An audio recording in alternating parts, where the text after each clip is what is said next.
যারা ঝুঁকিপূর্ণ স্থান বা পাহাড়ের পাদদেশে বসবাস করছেন তাদেরকে সতর্কতা অবলম্বন করে নিরাপদ আশ্রয় গ্রহণ করার জন্য অনুরোধ করা হলো।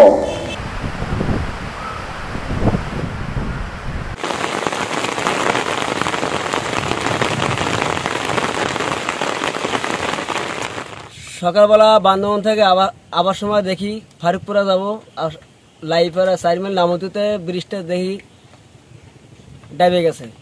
এখন বড় গরু আসতে পারে না, যাইতেও পারে না। তো আমাদের ছোট গাড়ি কোনো মতো যাইতে পারে।